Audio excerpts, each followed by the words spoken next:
It's up to you, New York, New York.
Happy Sunday. Happy Sunday. It's the Richie Hicks Jr. Sports Podcast here on YouTube as Facebook continues to keep me incarcerated.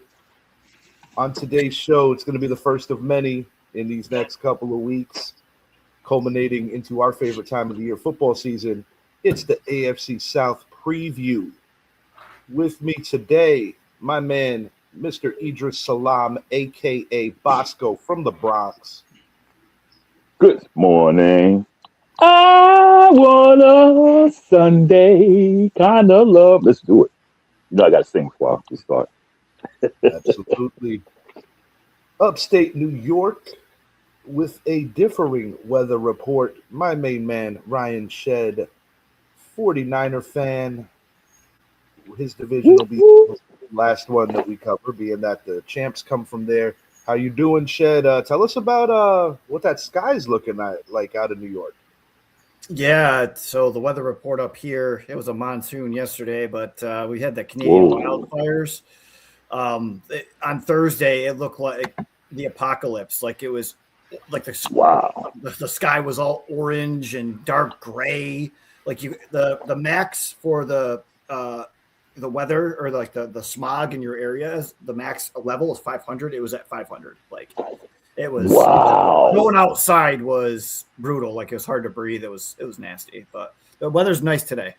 So yeah, the New York Yankees game against the Dodgers got postponed. They're doing a doubleheader today and taking into consideration that the Bronx is not nearly as close to what's going on in Canada as where Shedd and our guy Brett are from. So, you know, when I came to realize that that's what was going on, you popped in my head immediately, you and Disco Dan, because I'm like, damn, you know, those guys are a lot closer to that, you know, but you know, it's always like kind of wild when you think about the word smog in New York, because that's something that's always reserved for the West Coast. So,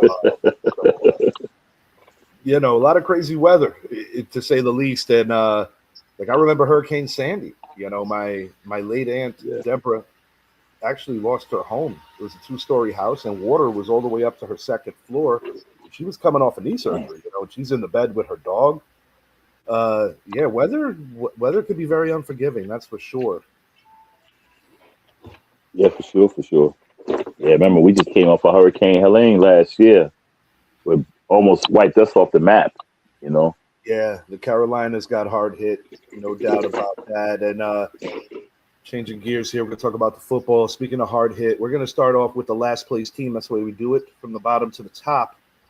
Tennessee Titans, ouchie. 3-14 last year. They did a lot of wholesale cleaning up as Brian Dable joins forces with Robert Saleh and two embattled coaches previously in MetLife Stadium are now working together. So it's kind of odd, you know, because, you know, usually when you think about the Jets and the Giants, there's not a lot of good feelings. But these two are going to be working together, trying to get their respective careers back on track. I think Saleh, as he usually does, was able to get another opportunity because he's such a good defensive coordinator. And he did a hell of a job with Shed's 49ers as they brought him in midseason last year. 49ers, of course, even undermanned, got themselves a quality playoff win last year over the defending world champions last year, the Philadelphia Eagles. So Saleh and Dable coming together, and you got a lot of old players from Dable's previous regime that are joining them out in Tennessee. So it's going to be interesting. Gentlemen, I just wanted to ask, are we getting the feedback on my end? Because my mouse is not working.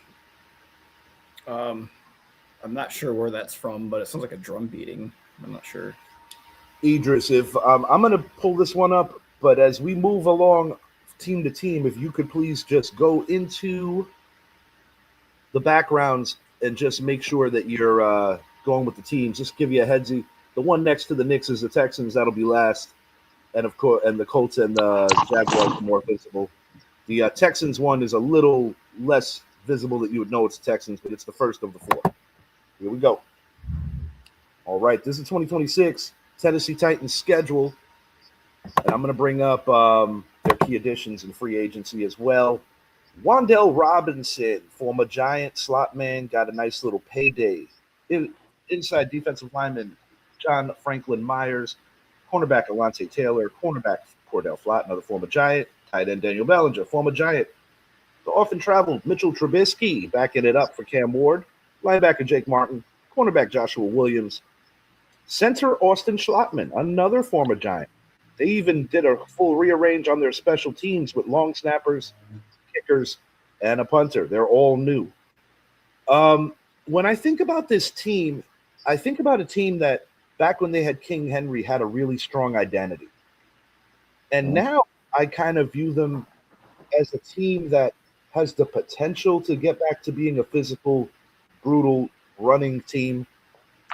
But I like them, and I like quarterback Cam Ward to take a leap this year for the sheer fact that Brian Dable, particularly in his first year in previous places, even going back to Buffalo when he helped mentor Josh Allen, who's now a perennial MVP candidate. One thing I will say about Brian Dable, he did it with Daniel Jones, who's also in this division, and that's going to be interesting because there's some bad feelings on both sides there, particularly with the former Giant quarterback. He's going to do a good job of opening guys up to be the best offensive players they could be. And as far as defensive coordinator Robert Saleh goes, you follow his track record even in his beginnings with the Jets. He didn't have the fairest chance because of the Aaron Rodgers immediate injury. But Robert Saleh knows how to call a defensive game. And it's very rare that Robert Saleh gets out coached by opposing OCs. He gets the most out of his men, and Robert Saleh demands excellence. Now, you still need the horses. Do I think they have all the horses? No, not necessarily. But I think this is a team that is going to be more competitive this year and is going to have a better chance of winning some of these 50-50 games.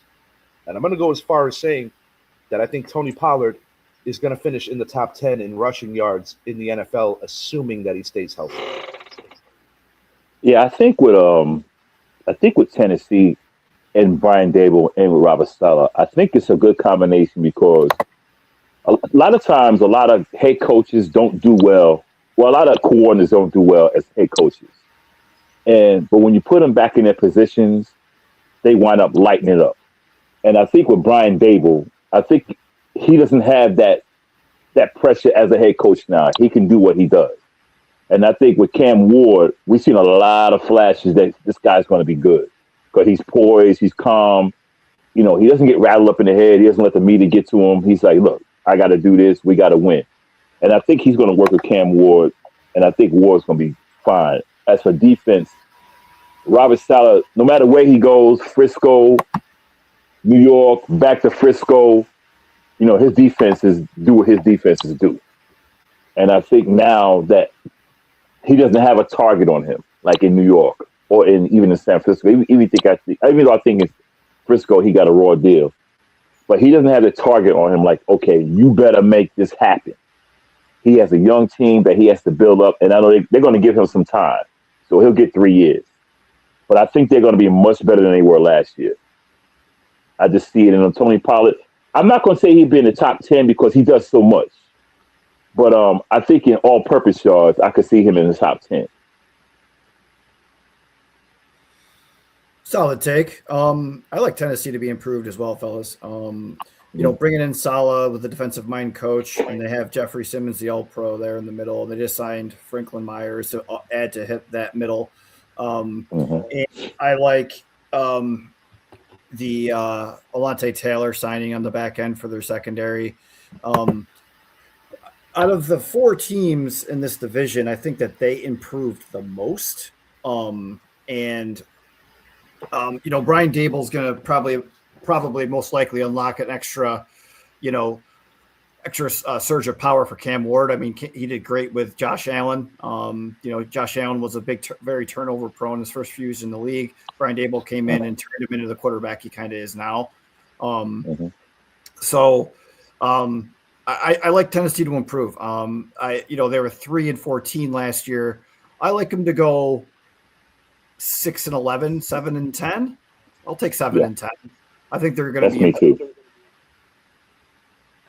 So. Yep. That's how I see it. 7-10. They might slip 8, but I see 7, and I think 7 wins is good. Considering you're going to overhaul high. Yeah. First year coach coming in on a 3-14 team and winning 4 more games. That's huge. Yeah. And to add, back, coming right back, fellas. Coming right back. You're fine. Yeah, the thing with Brian Dable and Daniel Jones, that's going to be interesting because he did help Daniel Jones because Daniel Jones did drop his turnover rate when he came in. But it's going to be something because, it's bad blood. And Daniel Jones is going to want to beat Brian Dable. I mean, I understand Brian Dable's an offense, and so is Daniel Jones. But Daniel Jones is going to want that head up, that 1 up on him, or even 2 up. Say, look, I beat the guy who basically threw me under the bus. And basically made him a Daniel Jones is safety. Yeah, Daniel Jones is a humble guy. But deep down, he wants to beat Dable every time they play. He wants to beat Dable. He wants to. Absolutely does. I mean, the caveat to that, or the catch to that is, Dable coached him for a few years, and he would know how to beat him as well. He saw him in practice. He knows his weaknesses. Yeah. So he'll be able to help out Saleh, come up with a defensive scheme to try to keep Daniel Jones a little contained. So again, I think Tennessee's going to improve this year for sure. It was a big revamp for them with hiring Saleh and then offensive coordinator Daboll, and then they signed a bunch of free agents too. They didn't ignore them. Right? They did a lot of signing. I like it. Yeah, something that I find. Man. Something that I find interesting, Idris, here with this team is that if you look at their schedule, they open up against the Jets. So that's like a revenge game for Saleh. And then just 2 short weeks later, they're in East Rutherford, where they both are kind of in redemption mode because although it's against the Giants and Saleh doesn't have ties to them, it's still the same stadium that he worked with the Jets. And, of course, Dable going head-to-head strategically against the Giants. That's going to be interesting as well. I thought Dable did some good things with Jackson Dart last year, but I still think the Giants got it right. I don't think when they fired Brian Dable, they were like, oh, we're definitely going to get somebody like a John Harbaugh. Because John Harbaugh, nobody knew that was it for him until it was. Same as the guy that he lost to, Mike Tomlin. Right. Those were the 2 big shocks last year, that was the final time those 2 men would go head-to-head in that division. Yeah. Fellas, quick question. I think, I have my phone open as well, muted. I thought that would be able to get rid of that little bumping noise that Shed was telling me about because, like I said, my mouse isn't working. So I'm going to be changing up the banners here on my phone. But my question is it working okay where we're not getting feedback or we're not getting any clicky clicks? Is that okay? Much better. Much better. Awesome. Yep. Awesome. All right, fellas. All right. We're going to be moving it along in a moment. I'm going to give a final prediction on them. I'm looking for an upset if there's anything that I see on this schedule that kind of stands out to me as an upset. Because truthfully, dude, in this division, with the exception of beating the Texans, which is not going to happen, not once nor twice, I don't think beating Jacksonville or beating Indy would be deemed an upset because I think that they're all within the same stratosphere. So I'm going to say that this Tennessee Titans team goes 2-4 in the division with a equal split with the Jaguars and Colts, but gets swept by the Texans, who is, in a lot of people's estimations, the best team in this division. They didn't win the division last year, but they did go the furthest. So, yeah, give me 2-4 within the division. Give me 6-11 for the season. But I think this team is going to be much improved. Hang on 2 seconds. Noah, you going somewhere? I'm going to Levi's. Oh, you're going to Levi's? I am. He's picking you up? They're picking you up? Okay, bub. Sorry, fellas. Go ahead. Yeah, I think I'm gonna go against you on that. I think they beat Tennessee. I don't have confidence in the Texans, like I had when Stroud first got there. Because the last couple of years, man, he's taken a step back. And now, when you face Tennessee, you're not facing a defensive coordinator or defense like they had last year. Now you're facing a defense that's aggressive. You know, who's going to come at you? I mean, like blitzing in the whole lick. They weren't like that last year. And their defense last year wasn't that bad. It wasn't great, but, you know, considering it wasn't that bad. So I'm going to go 3-3 in the division. No, I'm going to go 3-3. I think they'll beat each team. No. Let's go 2-4. But I think they'll beat Tennessee.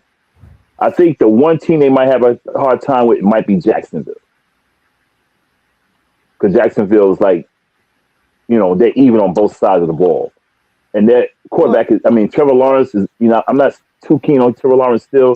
However, I think he's better than, I think he plays better than CJ Stroud, I'll be honest with you, because, yeah, I think he's better, man. Well, we're going to talk about this. I'm going to say 7-10. Yeah. Before we move it along, Mm-hmm. This here is their draft class. Nicholas Singleton out of Penn State, that's a project pick. It's a round 5 pick. Yeah. He's a guy that could emerge. I mean, Penn State has kind of had a 50% ratio if guys are going to hit or not. Pat Coogan, I like this guy, even though he's super late in the draft. He's a gamer. Yeah, that's a steal. Yeah, that's a steal. Yeah, he's smart. And, you know, in most draft centers or like mid-tier guards go a lot later, unless if you're talking like a Quentin Nelson or somebody special like that. Wide receiver Carnell Tate, Ohio State. He's a top 3 receiver in this draft, no matter how you slice it. Everybody's going to rank things differently. Anthony Hill, more of the mold, in my opinion, of a traditional linebacker. A little short for the position, but a guy that is not afraid to buy in. And I think that, you know, what he did for the Longhorns showed a lot of reputability as a leader. This team is building nicely. But to your point, Idris, and suggesting that this regime gets at least 3 years, it's going to be imperative because when you're trying to change the culture of a team, it takes time.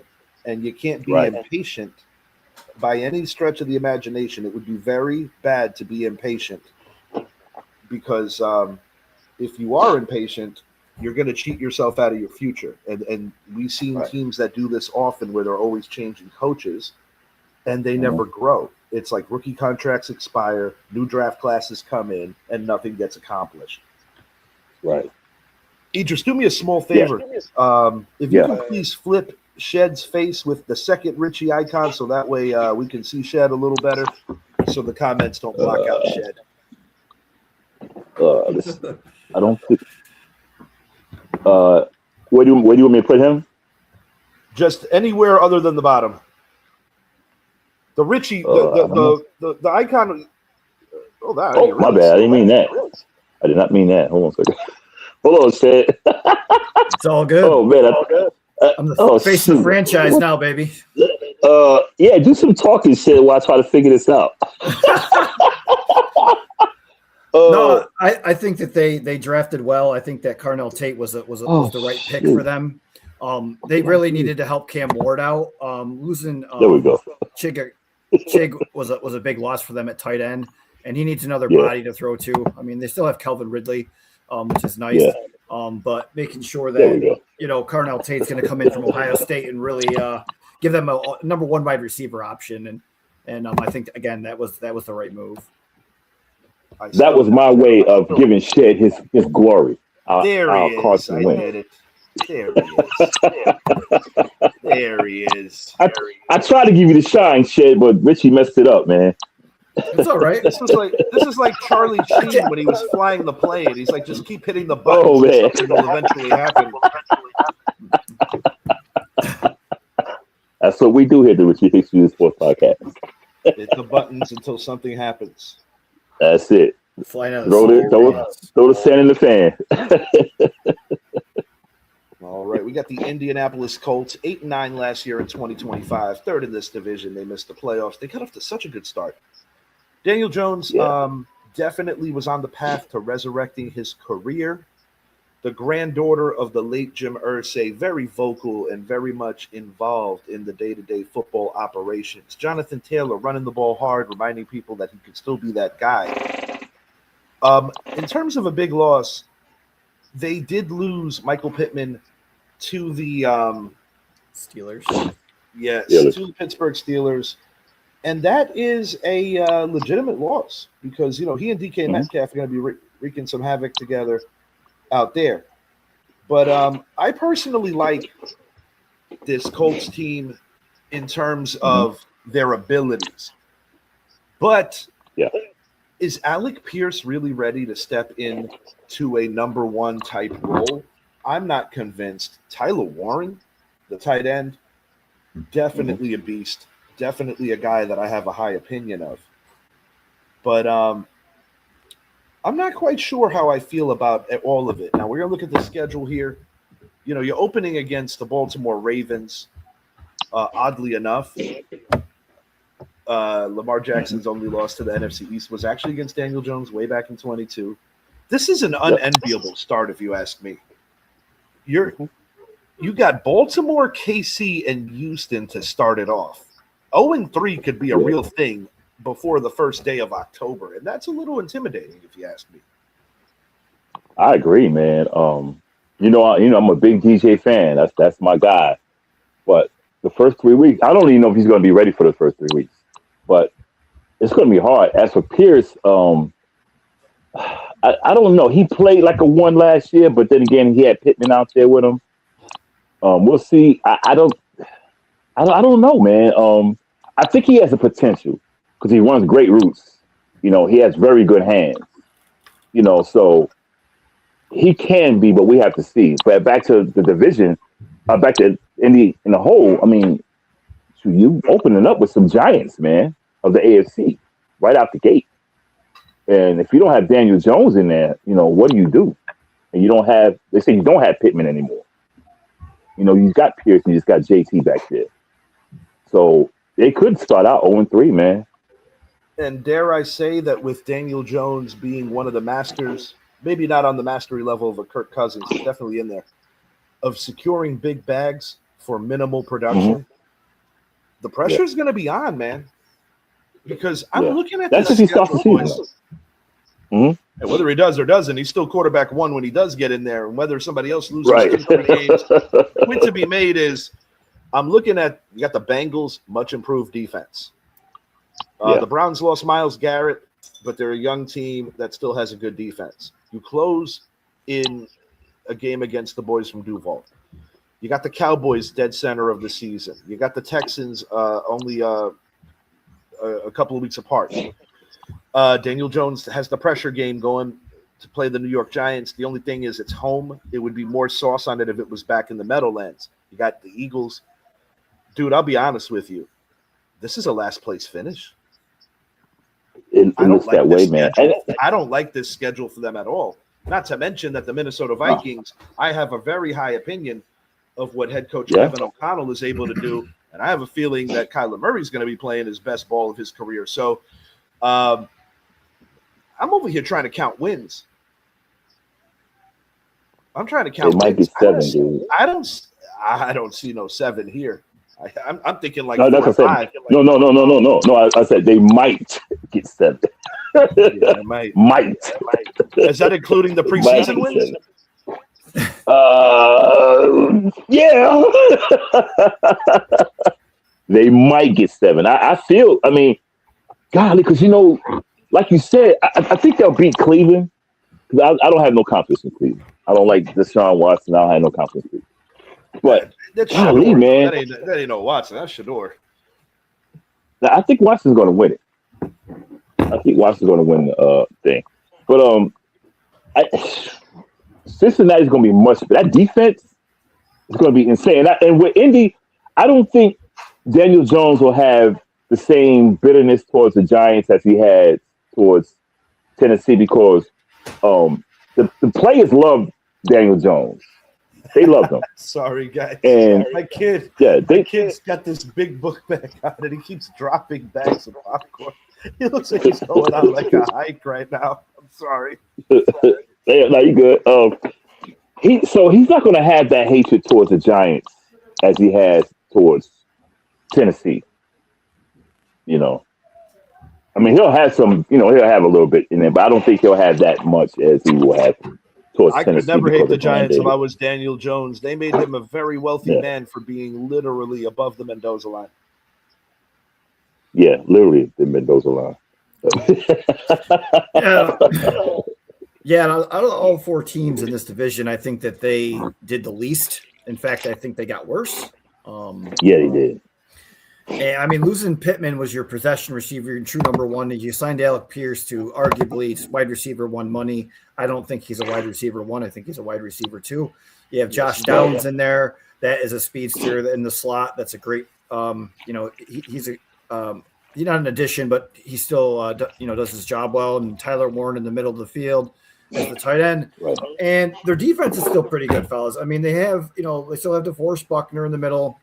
They have Sauce Gardner and Charvarius Ward on the back end. They do have some ballers on that team on defense, but it's just not going to be enough. I mean, you guys see the schedule here.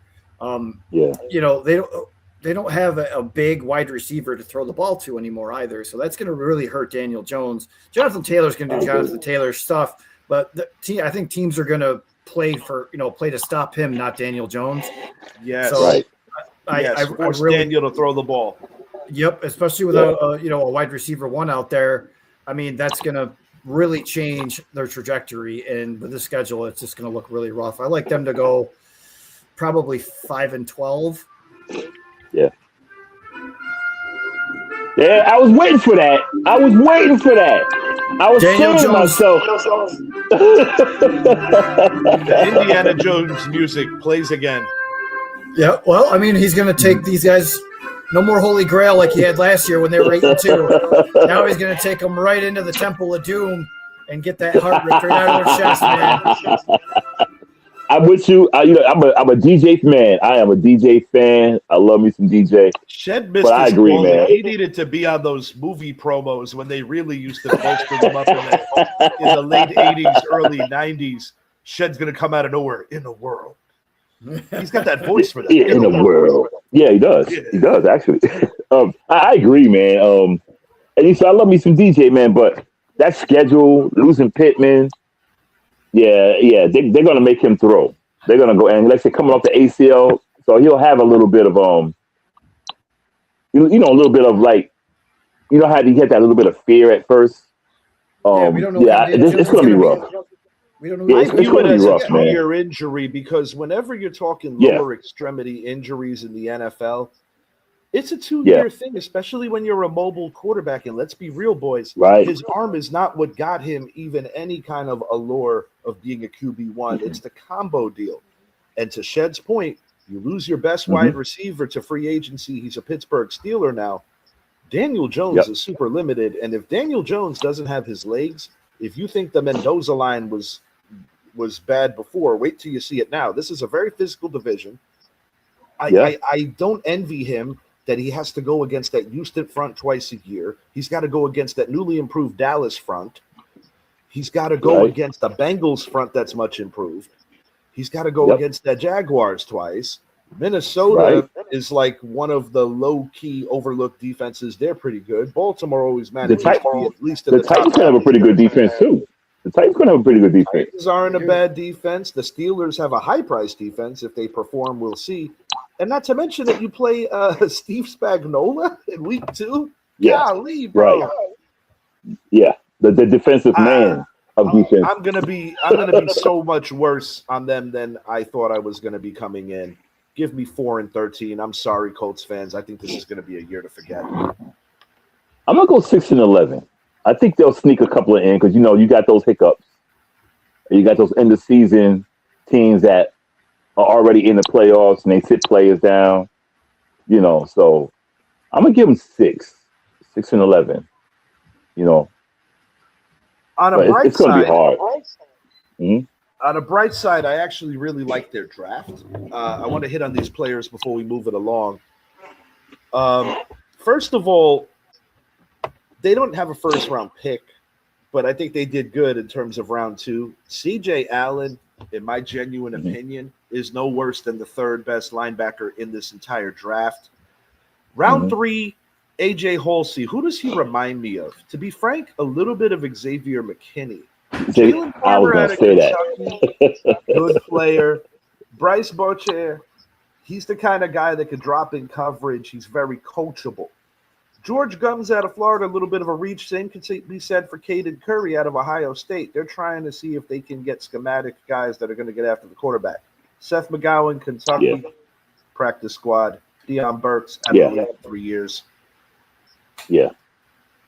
You know what? When it comes to players from Kentucky, and I'm not talking about the state, I'm talking about the football team, of course. I just don't trust them because they're one of those teams, even on defense. It's like I just don't trust them, man. I mean, even look at Will Levis on offense. I never felt he was a top. I felt Will Levis was like a third-round quarterback. The only thing I remember Will Levis doing was yoga in a yogurt commercial. That's about it that I remember. That's it. And people just like, Will Levis says, no, he's going to be a bust. And I thought he's going to be a bust. No, he's going to be a bust. He plays in Kentucky. He plays in the SEC. He plays for the Kentucky. And I don't care if he's not that good, man. Well, look at the guy they replaced him with, Idris. We like to have fun. And, Daniel Jones having the first half of the season that he had last year was kind of like when Sanjaya won American Idol. It just didn't make sense. Well, I picked him to do what he did. I'll let you go do it. But when he got that first leg injury, you could see his mobility was gone, and that's when things started looking a little shaky after that. Yeah. So like you said, his legs are what makes him great. I'm not one to make fun of people's appearances, but what's up with that dude's eyes? He's focused, man. Focused. He didn't look like that in Jersey. He had like a more like of a moving. I don't know. Did he get work done and something got frozen? Headlights. Did he get like? Look. Did he get like the cheap face fix and not the TB12 one? Look, Tom Brady got more plastic in his head than. Look, he's from Charlotte. I used to live in Charlotte, and Charlotte's just like an hour from me. The little girl I'm dating is from Charlotte. Trust me, everybody in Charlotte looks like that.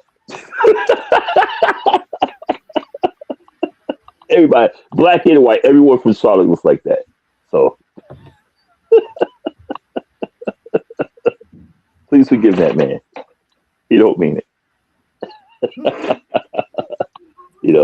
So I have to do better in this press coverage. I need to do better on getting it to my checkdowns quicker. Yeah. We just weren't good enough. Yes, Kim. Yes. It's gonna. You got for me. Brian, what's your question?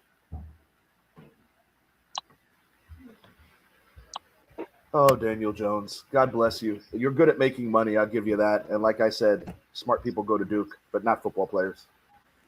That's true. The good ones play basketball at Duke. Yeah, the good ones do play basketball. I'm sorry. That is a basketball school today, tomorrow, and always.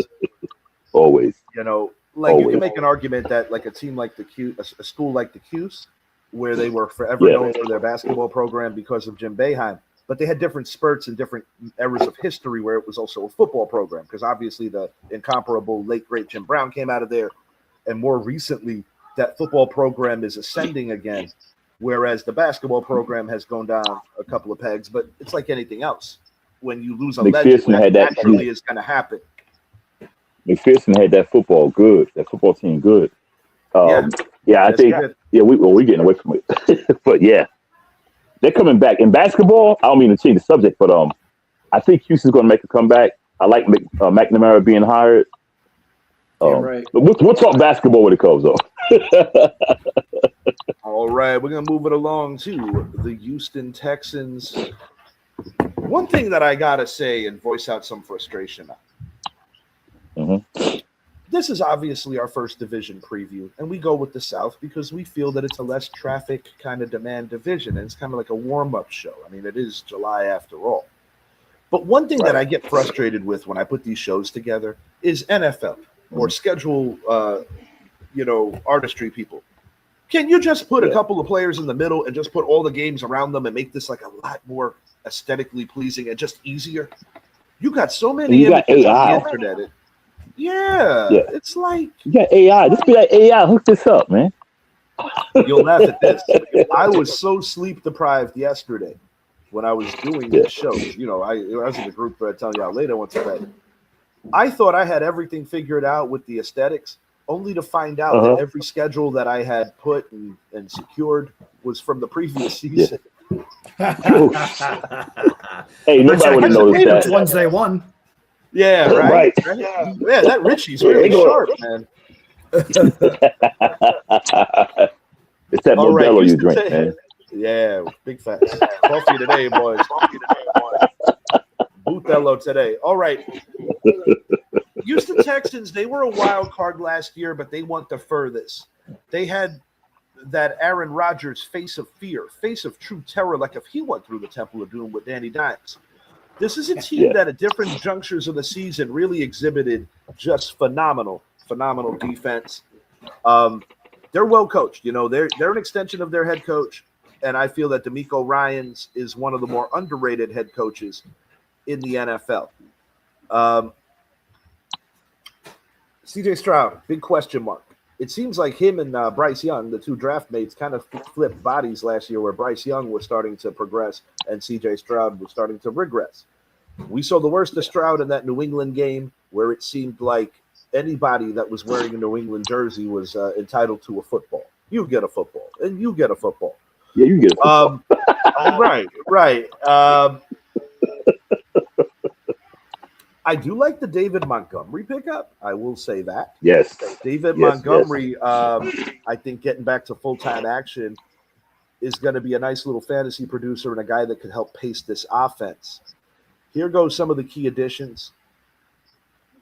Reed Blankenship, Braden Smith, tight end Forster Moreau, linebacker Jack Hummel, edge Dominique Robinson, guard Evan Brown, guard Wyatt Teller, interior defensive lineman Logan Hall, and I did mention, not listed here, David Montgomery, a guy who comes over from Detroit as they break up a very popular situation with Sonic and Knuckles. Are they Super Bowl caliber? The defense is. But my biggest issue with this team continues to be my biggest issue with this team. I don't trust CJ Stroud when it comes to taking a team to the next level. But then again, not too many people would say that about a Trent Dilfer, and he won a Super Bowl. There have been game managers over the years who have been able to win Super Bowls. But I think if they're going to win the Super Bowl this year, they have to come to a realization that they need CJ Stroud to be that game manager and not chuck the ball. He's got to get better at reading defenses. His football clock just has to get better. I look at him from when he first came into the league versus now, and I don't know if it's in between the ears. I don't know if it's something mental, but he's just not the same quarterback. Somebody add on, argue with me. What do you think? No, I'm with you. When he's the one quarterback. When I did my quarterback evaluation, come on, I didn't do him because I kind of left Ohio State quarterbacks out of it, and because they always choke. But I gave him the benefit of the doubt. I said I think he's going to do good, but it's looking like what I always felt about Ohio State quarterbacks. You take them out of that system, out of that college thing, and bang, they just fall apart because we know every quarterback comes out of the league, especially these dynamic guys that can run the ball, blah, blah, blah, blah, blah, blah, blah, blah, blah. The first year, they surprise everyone. Like, oh, man, this guy's so dynamic. Oh, look how he throws the ball. But after the offseason, when, the DCs get to look at the tape, the next season, like, okay, we figured you out, homie. You won't do that this time. And I think that's happening with him. He has to learn. And a lot of these guys that come out of college that do I call it the run and shoot. But, it's the RPO. I call it the run and shoot. Right. They're not taught to read defenses. They get their stuff in the headset. Like, you got to learn. They can't read zone coverages, dude. They can't read zone coverages. That's why they throw so many. And I've been saying this for like 5 years. These RPO guys cannot read zone coverage. It's like Rocky 2 in a commercial. You can't read. You can't read. They cannot read zone coverages. They can't do it. I tend to agree, Mr. Salam. I tend to agree. Mr. Shed, what you got with these guys?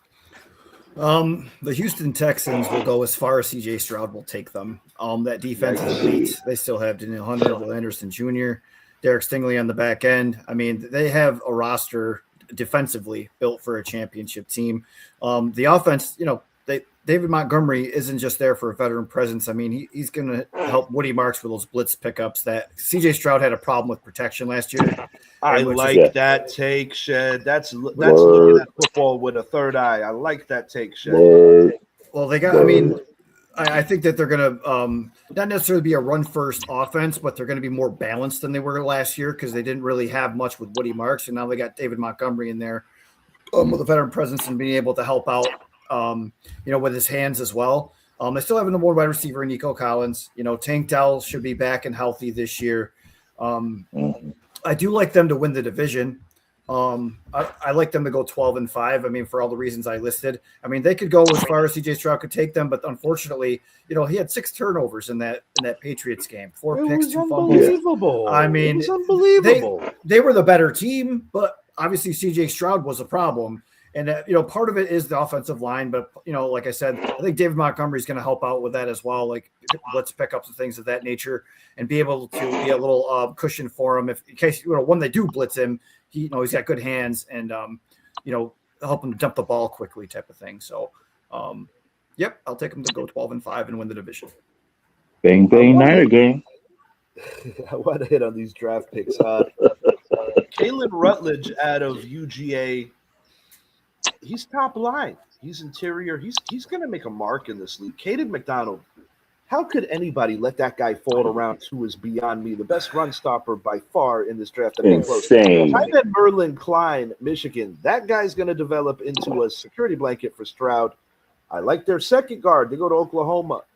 Kamari Ramsey out of USC, a safety. I was actually a little surprised that he dropped to round 5. Lewis Bond, very serviceable slot man. That's going to continue to grow. Aiden Fisher, round 7. It's because of physical limitations. But the guy is a winner. The guy's a national champion.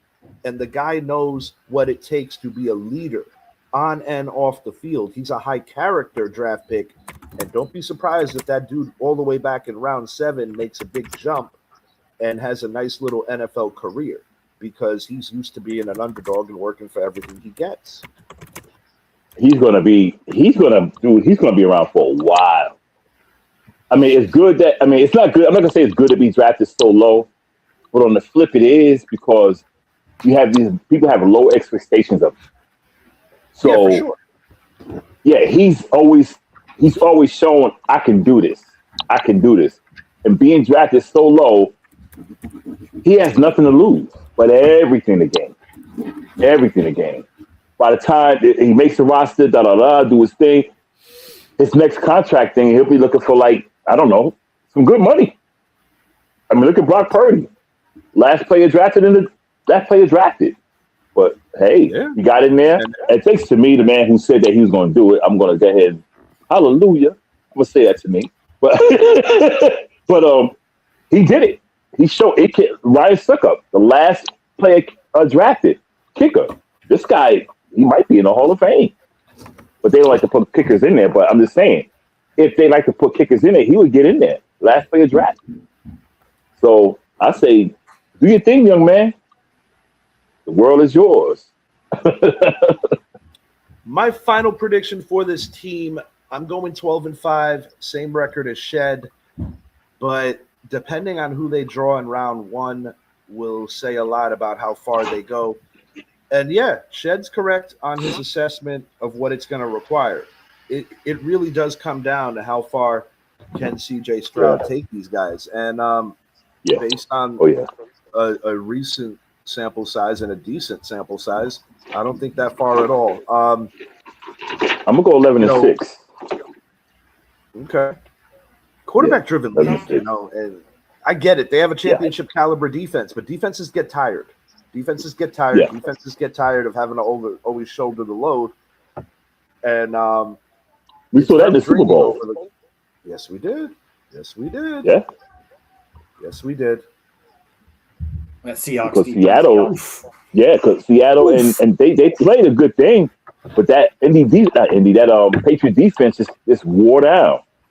The offense couldn't do anything, and the defense wore down. It wasn't so much that Seattle was able to do a whole lot. It's just that Sam Darnold made the mistakes that the young Drake May.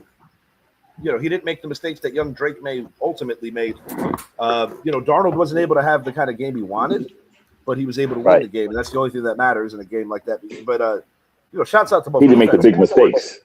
Yeah, right. He didn't make those mistakes. He just but to your point, the Patriots' defense eventually got exhausted. Yeah, and that happens. Right, yeah. Jacksonville Jaguars. This team won the division last year. 13-win team. Liam Cohn, year number 2. I'll be honest, year 2 is hard because it's hard to do better than what you did in year 1, considering that you won 13 games. This team did everything that one could do in a first season, other than win a playoff game. They lost a huge heartbreaker to the Buffalo Bills in a game that they led very late. T-Law, Trevor Lawrence, I thought he showed up for that playoff game. I thought he played good enough to win. But Josh Allen shows why he's great too, and he came back and got the W. They have, I would say, a reasonable expectation to at minimum be a playoff team. Last year they were the division winner, but they didn't go the furthest out of this division. Week 1 at the Browns, consider that a dub. I think you get an immediate test week 2 in Mile High Stadium, but if you're going to play them on the road, you would prefer to get them early. I think that's going to be a very fun game to watch. And then you get the Patriots in Duval. So Duval. I'm going to give them 2-1 out of the gates. Bengals could go either way. Eagles could go either way. Texans could go either way. I'll give them a dub against the Ravens. In the Meadowlands, based on immediate respect, I'll give them a win over our G-men. Watch me on the East show totally flip that pick. I'm flipping that now. I'm flipping that now. It ain't happening. They do have a propensity for beating the Pittsburgh Steelers. Plus, the weather's going to be considerably warmer. I'm seeing 10 wins here. I'm seeing 10 wins just off the eye test without really diving in. I'm seeing 10 wins here. And it's going to hurt because they don't have Travis. Remember, his name is not Etienne. It's Travis Etienne. He made that clear. Etienne. But I think that's going to be a little bit of a hurt. But I'm going to give Trevor Lawrence his due because he literally showed up. And, I've always been like, he doesn't show up when he has to show up. But he literally showed up. And I like Liam Cohen. I think he did a great job for a first-year coach. I mean, they lost in the first. They lost against Buffalo. But I'm not going to take any stock in them losing to Buffalo as something like, wow, Buffalo beat them. Because Buffalo can beat you anytime they want to. They can. They'll beat you anywhere at any time. So I'm not gonna hang that over his head. I think they'll pick up where they left off last year. I think Leo Cohen's gonna go in there, build off of last year, and be like, hey, let's do it. I got them winning the division. Actually, I need to drop Houston down to 10-6. I mean 10-7, and I'm gonna move Jacksonville up to 11-6. Possibly 12-5, I just think they're gonna. I think they got that. They got that taste from last year, that bitter taste. Like, damn, look what we did. And I think they're gonna come out this year and do their thing. I think they'll go 2-1 the first one. I don't think they'll beat Pittsburgh. McCarthy and Rodgers back together again. They know this is their last chance. I don't think they'll beat them. I think they'll beat Baltimore. My but dad I'm going to ran go into one of 11-6. his exes when they were both in their 50s. Oh yeah. Who cares? Who cares, Idris? That guy's 100 years old. I know, but hey, we'll I'm just see. messing with you. I think Pittsburgh has a good chance. I just wanted to rile you up a little. I know. Oh, you ain't gonna get me, dude. After explaining to the group why I was in Facebook jail. Don't let me post that picture. But anyway, what do I still got that on ice. So go ahead, Shay. Oh my God. That's what we Jacksonville. do on the show. Go ahead, Shay. Sorry, yeah, Jacksonville. In my opinion, got worse. I don't think they got better. I don't think they did enough in the offseason to improve that already good team. Losing Devin Lloyd to the Carolina Panthers was a big loss for them on that defensive side of the ball. I don't like that ETN walked. They let him go, and he's now a New Orleans Saint. Huge loss. That running game is Travis Etienne. No, but Book had me doing a spelling bee on that shit. Their defense is still pretty good, but again, I don't think it's going to be as good as they were last year. Jonathan Hines Allen's still legit. Eric Armstead in the middle. He's another year older. He's always hurt. Travis Hunter, where is he going to line up? Is he going to be a corner? Is he going to be a wide receiver? What are you going to get out of him? We don't know. We didn't see much of him last year. So, I mean, in Trevor Lawrence, I like the guy, but, he seems to show up some games and other games. You don't know what he's doing. He looks like a rookie out there. So again, I like them to take a step back, and not a huge step back, but again, I picked Houston to win the division, and I'll take Jacksonville to be a wild card and have a record of 11-6. Sounds good. I'm gonna change. But look here. Look I actually got I'm with Nunez. After thinking about this for a few more seconds and listening to everybody, and them losing their starting running back, and I think the guy that's supposed to step up is Tootin. No, buddy. 9-8. T-Law. Do I really trust him? How dare you agree with the NFL? How dare you? NFL. Hold on, Richie. How dare you agree with a Dodger Eagles fan? Well, he's got you How there. dare you? He's got you there. We hate the Dodgers. How dare you? That's blasphemy. I'll let you go. Hold on. I'll let you go to Jacksonville. Go to New York and beat the Giants. I ain't gonna let you get away with this one. Oh, don't worry. I'll flip that pick, and nobody will even remember this when the East show comes out. And I'm not going to be rolling on 3.5 hours sleep. I got to get you on that one. Now, go ahead, bro.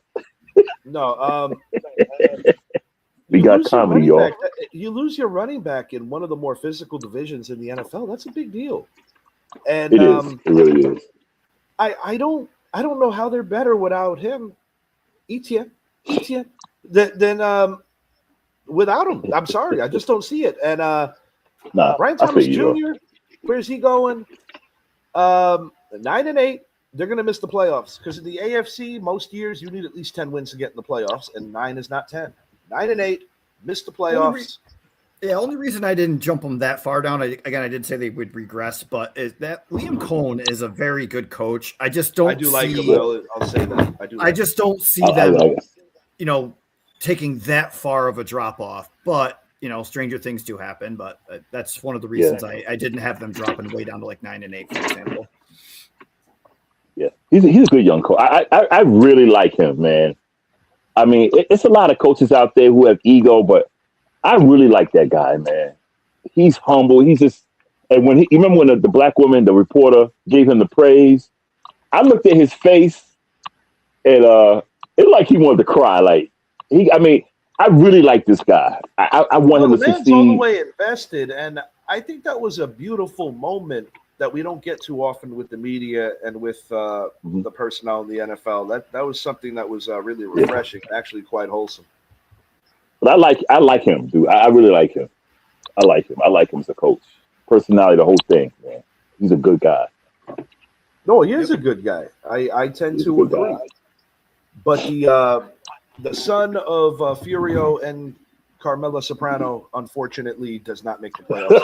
9-8 for Trevor Lawrence and co. Sorry, Jordan Patrick, former namesake of the show. I know you're a big Jags fan, but I just don't see it, boys. I just don't see it for them this year. Well, next week, more than likely, we'll be doing the NFC South, and it will be sharper. This, like I said, usually the way we run it is what we deem to be the least interesting division. Not that this is boring or anything, but you know what I'm saying. We go first with it. Yeah. This is our test run. This is still July. We're gonna be ramping it up. But truthfully, I'm just so damn happy football's back, guys. And for the fantasy heads, Amen. A lot of fun. Just random shit. I'm gonna throw you like some random ass question. Sure. All right. Who's gonna be the worst team in the NFL? The worst. The New York Jets. Yep. The New York Jets. Like I understand people being hype about the Knicks winning the title, as Idris and I are two of those people. Oh, we still and are. I understand those fans going as far as saying the Yankees could do it, and I do believe the Yankees could do it, but they got to make the proper trades at the deadline if they want it. But these New York fans that root for the Jets, as well as the two teams I mentioned, and going as far as saying that because they finally Knicks hoist the title after 5 decades of heartache, that the Jets are going to win a Super Bowl. I'm like, what flavor of coke are you literally smoking?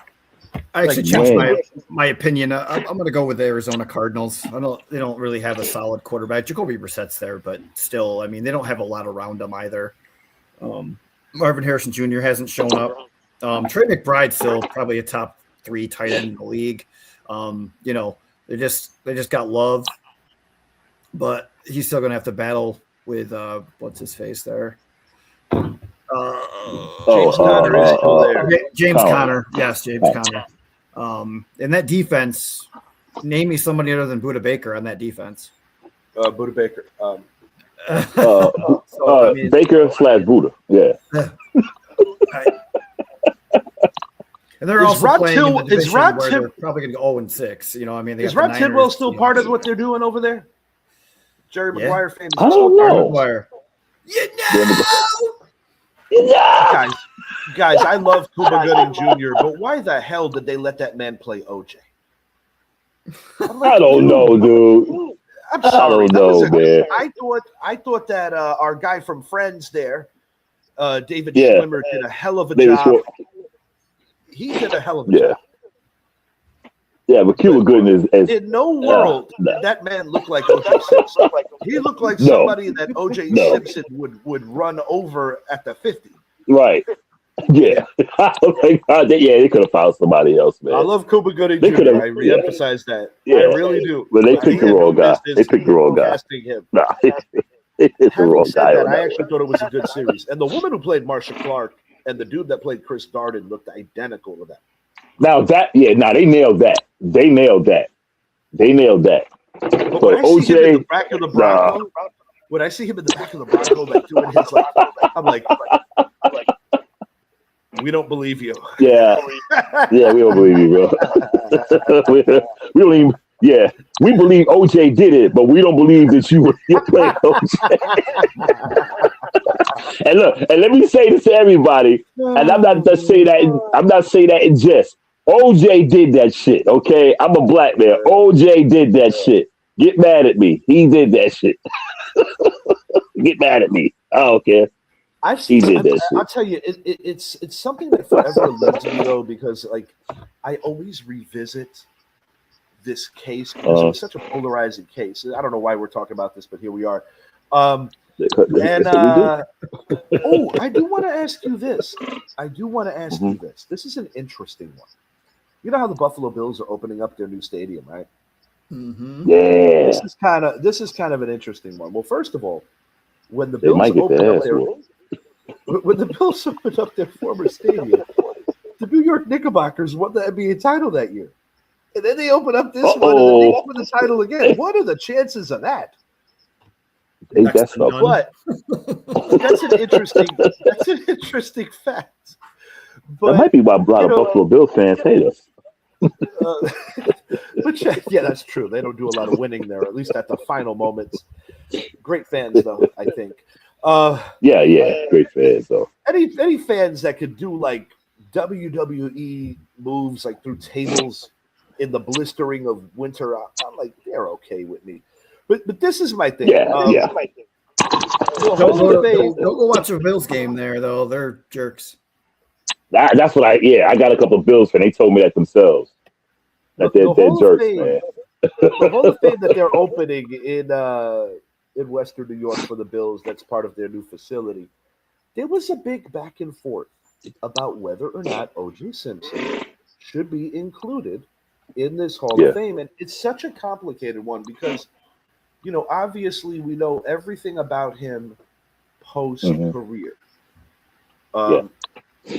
Pete Rose held out of the Hall of Fame. He also signed an affidavit to make sure that he wouldn't be in the Hall of Fame when he was alive. So they take him out of baseball's Hall of Fame.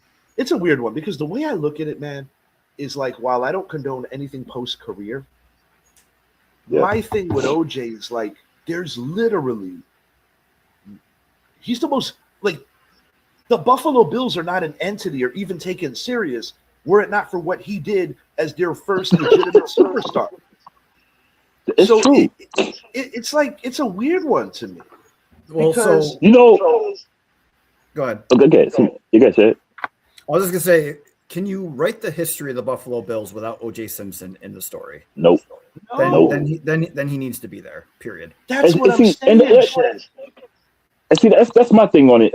Like I know he did what he did. I knew he did it back then, and there's no denying that. You can't erase that from history. I would put him in there because he basically was the face of the franchise. Now, what he did, you still got to say, okay, I would even put in there that what he did, but you have to put him because there's so many people in the NFL who are in the Hall of Fame or whatever who did some real shady shit. Yep. Now, and I'm not condoning what he did because his ass was guilty. Let's get it out there. His ass was guilty. All right, he was guilty. But I'm not going to keep him out for what he did off the field. Consider, dude, this is before Josh Allen and Jim Kelly came around. This was your man. No one knew about Joe DeLamino. He is essentially what made them an entity that gave people an interest to genuinely want to be fans of that organization. And I got a question.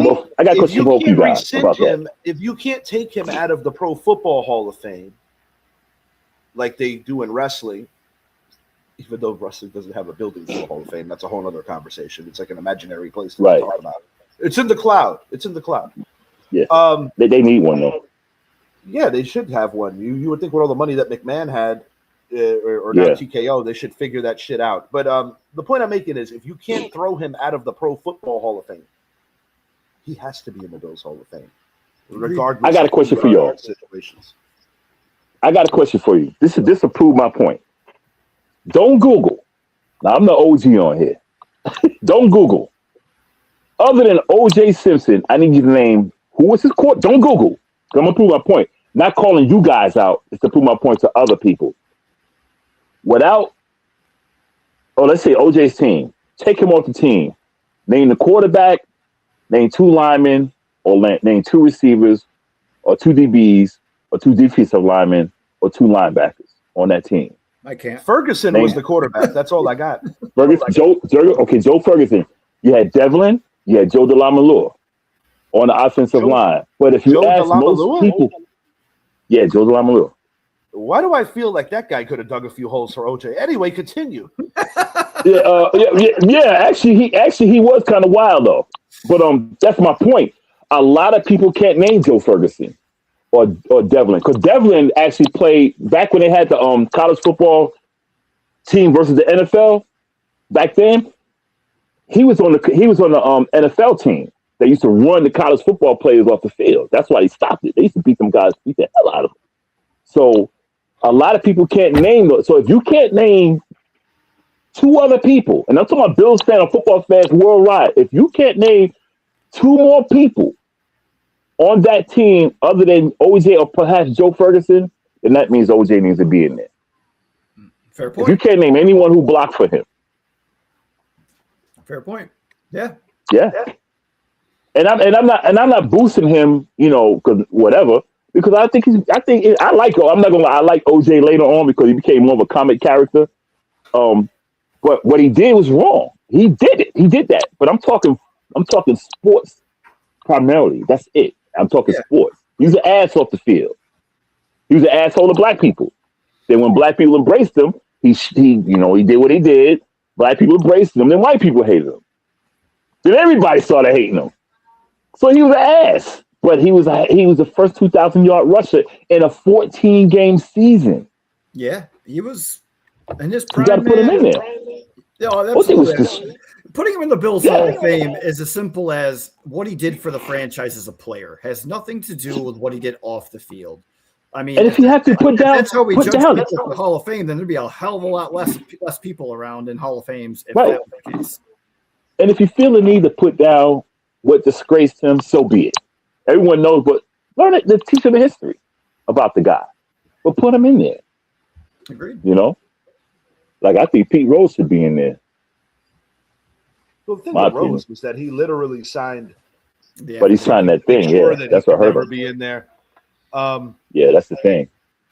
he's dead now. Yeah, just You'll like put him in. Yeah. just like a thought towards the end of the show. But that's our take. I got a point to make. Here it is. Brett Favre, after finding out what he did with that money, That's pretty. do you take him out of the Hall of Fame? Do you take him out of Green Bay? You don't. And I'm not making a black and white thing. I'm just making a point. Okay, murder is a whole lot worse. Yeah, murder's a whole lot worse, no question. But what he did, I mean, that was illegal. It was illegal. Period. Yeah, but this is my thing. While murder is terrible in its own right, what Brett Favre did is also hurting people on a level of a quality of life thing. So because you're robbing the poorest of the poor, Correct. where I'm not condoning anything that O.J. Simpson did, but O.J. and every character involved in that saga, whether alive or dead, lived in a different kind of bubble.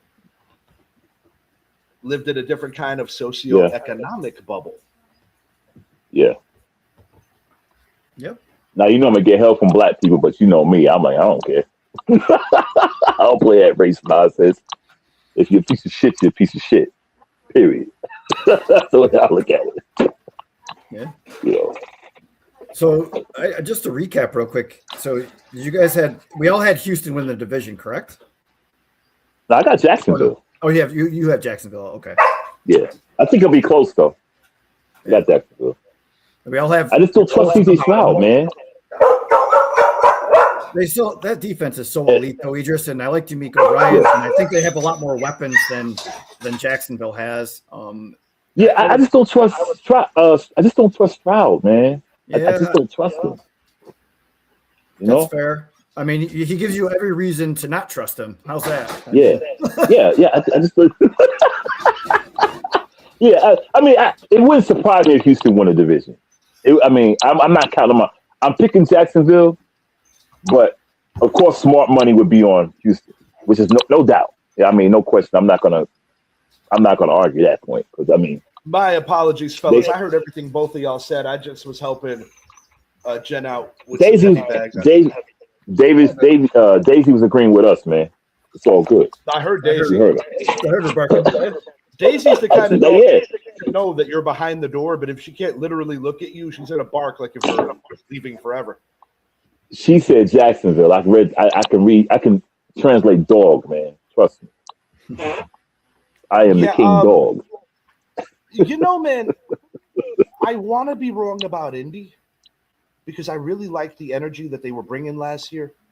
But the God's honest truth is, after everything that I think about with Daniel Jones coming off the injury to the difficulty of their schedule, things of that nature, I think they're the last place team here. And I don't wish it for Daniel because this will be the kind of thing where he's like basically done in the NFL. I mean, he's very wealthy. But, you know, these guys don't play just for money. A lot of these guys care. And one thing about Daniel Jones, I never questioned his amount of caring. I just questioned his ability to have a better ceiling than what he has had. I would like to see him succeed because I think he's a really good person. But I just don't think he's that good of a player. And, I don't think it'd be the end of his career. I think he'll still be around as a backup somewhere. I don't think he's he'll be going to be out. a clipboard. He's going to be a clipboard holder, like the rest of the league should have figured out about his other Duke compadre, Dave Brown, because the Giants. Why do you say that name? Oh my God! Big name drop right there, Dave Brown. Hell. The world's going to end tomorrow now. You know what? Yeah. Dave Brown did something that Daniel Jones was never able to do. He beat a Dallas starting quarterback and a Hall of Fame one at that. His name is Troy Aikman.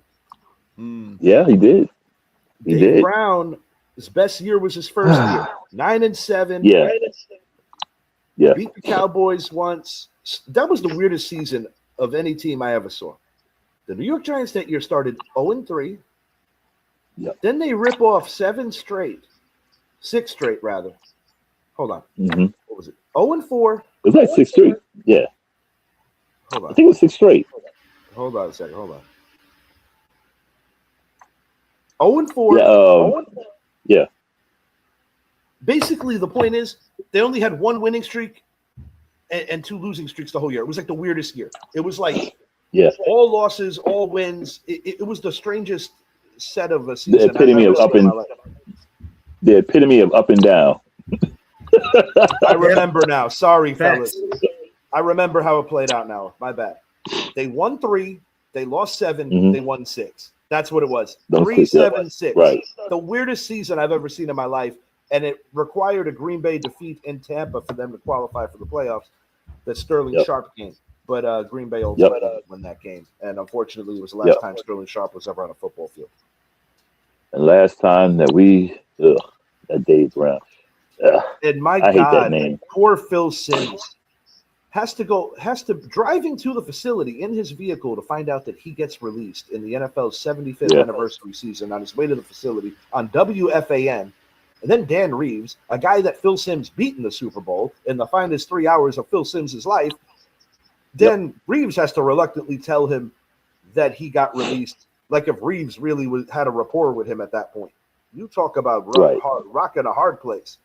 That was a really bad way that they did Phil Simms. It was. And it's the same way they did Daniel Jones. Same way. Yeah, but Phil Jones, they put it on defense. Phil. I'm just saying, in terms of Simms was a winner. in terms of integrity, like handle things a professional way. I get it. I completely agree with that. But then again, let's be real. The Giants have struggled with doing things the right way with quarterbacks. You had friggin' billboards outside for Eli Manning, and it's not because and it's not because of I had such an issue with Geno Smith. And Geno Smith is still starting in the league with Geno Smith getting the start. Instead, if you're going to bench him for somebody that has a little upside, who at the time was a guy who's currently coaching in Davis Webb. The only man to throw a touchdown to Kenny Golladay in the Giant uniform. Ain't that something? All right. I'm agreeing. Laughing. Anything else we got on the way out of here? Mixing 5. That's it. Shed. Last words. There it is. There's the last word right there. Indiana Jones. Daniel Jones is going to take the Indianapolis Colts to the Temple of Doom to have their hearts ripped out, boys. Galima. Yep. True that. I hate to say that, but it's true. So, it's true. Yep.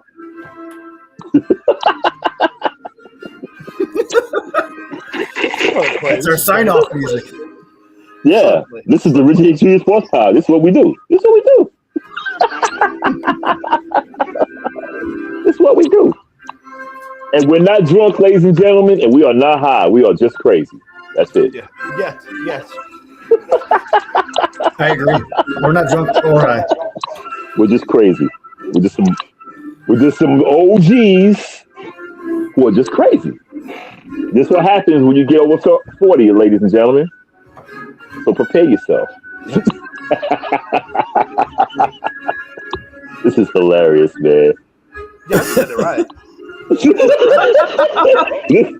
This is hilarious, man.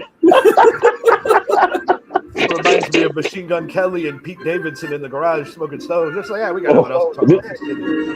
This is what we do on a Sunday. Until Lord help us. Sunday. Lord help us, If you haven't man. already, making a point, hit that subscribe button. Richie Hicks Jr. Sports Podcast. Please subscribe to the channel. Check out Big Bosco Productions, Old Man Energy, Volume 1, Volume 2. Volume 3 is currently in production. Also, check out the dirtiest rap album ever made. Check out our friends at the Casual Convo Show every Monday and Wednesday. Keep playing the music, Shed. Keep playing the music. Keep playing the music while he talks. That was a good ending, man. You're like, drown him out. That's a good ending. Richie talking and the music in the back. That's a good ending. We out. Big Nick energy, we ain't playing nice. Kings of New York, ain't no rolling dice. Flexing on these bitches, we the real deal. Ain't no stopping us, this is how we feel. The Bronx, Manhattan, Brooklyn, the island of Queens, we ballin' hard. Fulfilling all our dreams, thugging through the hustle. Got that grit and grind in this Big Nick energy, we forever shine. So let them know we rockin'. From the garden to the booth, Nick's in the building, bringing straight up truth. With our heads held high, watch us rise and transcend. Big Nick energy, this is just the begin. Big Nick